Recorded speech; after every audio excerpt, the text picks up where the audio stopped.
हमारे साथ इस वक्त तहकीकी इदारा बराए गंदम के डायरेक्टर डॉक्टर जावेद अहमद साहब मौजूद हैं। उनसे पूछते हैं कि इस साल जो सिनेरियो बना हुआ है इसमें किसान किस तरह अपनी गंदम काश्त करेंगे। अस्सलाम वालेकुम सर। वालेकुम अस्सलाम। सर, सबसे पहले ये फरमा दें कि सीजन शुरू होने वाला है गंदम का, मार्केट से खादें गायब हैं या ब्लैक में महंगे दामों बिक रही हैं, तो आपको क्या लगता है ये कितने % प्रोडक्शन कंप्रोमाइज हो सकती है अगर हुकूमत ने प्राइस पे कंट्रोल ना किया?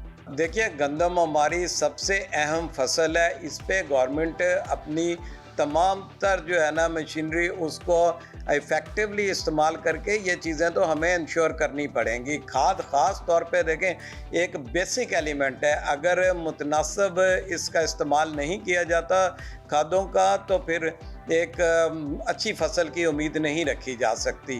तो वाकई इस वक्त खाद में जो है वो देखा जा रहा है कि मार्केट में कम है या उसको कंट्रोल रेट पे नहीं, लेकिन उसके लिए गवर्नमेंट ने प्लानिंग की है।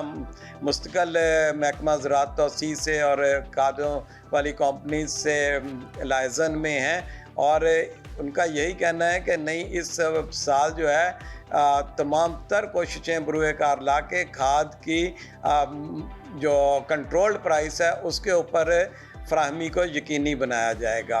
सर, इस साल किसानों को हुकूमत ने गंदम का बीज भी स्टॉक नहीं करने दिया, तो आपको लगता है कि इदारे इस पोजीशन में है कि बीज फराहम कर सके किसानों को?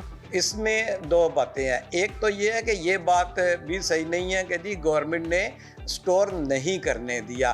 देखिए, 28 मिलियन टन गंदम पैदा हुई थी और उसमें से 5 मिलियन टन जो है वो गवर्नमेंट ने प्रोक्योर की है, ठीक है। बाकी 23 मिलियन टन फार्मर्स के पास रही है, इसलिए ऐसी कोई बात नहीं है कि 25 मन से ज्यादा इजाजत नहीं थी किसान को अपने पास रखने की। ये नोटिफिकेशन भी था और छापे भी पड़ते रहे हैं उन दिनों जब गंदम की फसल आ चुकी थी, तो बहुत कम किसानों ने स्टोर किया। आप सही कह रहे हैं, 25 मन ही था, लेकिन उसके बावजूद जो है ना, देखिए गवर्नमेंट की प्रोक्योरमेंट तो 5 मिलियन टन है ना, उसके बाद बकाया तो मार्केट में है। दूसरी बात यह है कि सीड वाफर अवेलेबल है।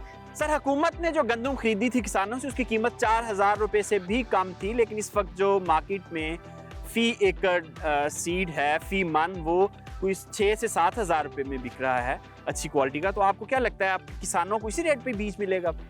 हाँ, देखिए बीज में और एक मिक्सचर गंदम में फ़र्क होता है। जो बीज होता है ना वो इस तरह से आम प्रोड्यूस को लेके थैलों में नहीं भरा जाता।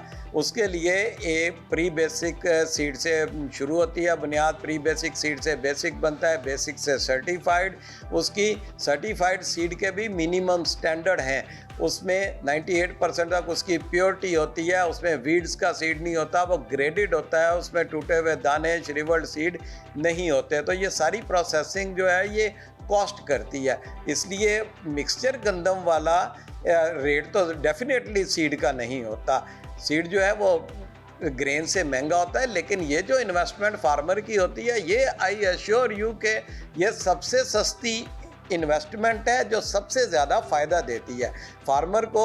हम तो यही मशवरा देते हैं कि आप घर से गंदम रखने की बजाय सर्टिफाइड सीड यूज़ करें, क्योंकि सर्टिफाइड सीड से आपका मिनिमम भी आप 10-15% पैदावार ज़्यादा ले लेते हैं। सर, इस वक्त जो सीड वाले इदारे हैं या सरकारी इदारे हैं जो बीज इस वक्त दे रहे हैं किसानों को, इस पोजीशन में है कि 22-23 मिलियन एकड़ का बीज दे सकें? देखिए, 22-23 मिलियन अगर बंदा पूरी कोशिश भी करे तो फार्मर लेने को तैयार नहीं होते, लेकिन दुनिया भर में ये तकरीबन 20 से 30% एनुअल रिप्लेसमेंट रेट होता है सीड का वीट के लिए, लेकिन हमारे पास तकरीबन 60% से ज़्यादा सीड अवेलेबल है जो सर्टिफाई हो चुका है federal seed certification registration department से, और ये एक बहुत बड़ी क्वांटिटी है।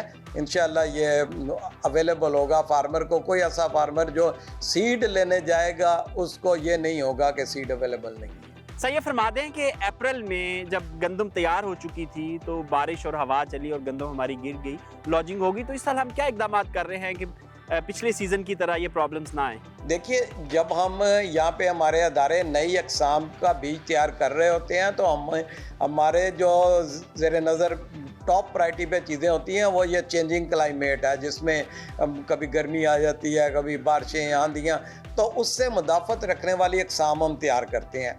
उसके साथ साथ बड़ा फैक्टर जो लॉजिंग में आता है, फसल के गिरने में रोल आता है गैर मुतनासिब खादों का इस्तेमाल। तो आपके ये चैनल के तवज्जो से मैं फार्मर को कहना चाह रहा हूँ कि आप नई अक़साम जो महकमा ने सिफारिश की हैं इस दफ़ा, उनका बीज काश्त किया जाए और खादें जो है मुतनासिब इस्तेमाल की जाएँ। उसमें फास्फोरस और पोटाश के इस्तेमाल को लाजमी शामिल किया जाए, क्योंकि वो फसल जिसमें खादें मुतनासिब इस्तेमाल की गई हैं और बीज अच्छा हो, वो निस्बतन बहुत कम गिरती है, क्योंकि उसमें अच्छी खादें होने की वजह से उस पर जड़ों का निज़ाम, तने का जो है वो स्ट्रेंथ बेहतर बनी हुई होती है और वो लॉजिंग को रजिस्ट करती है। जबकि वो फार्मर जो सिर्फ यूरिया का इस्तेमाल ज़्यादा करते हैं, फास्फोरस और पोटाश कम इस्तेमाल करते हैं, वो फसल बहुत ज़्यादा गिरती है। जी डॉक्टर जावेद अहमद साहब, आपके वक्त का बहुत शुक्रिया। हुकूमत को खादों की कीमतों को कंट्रोल करना पड़ेगा और किसानों को म्यारी बीज काश्त करना पड़ेगा, तब ही हमारी पैदावार पूरी होगी।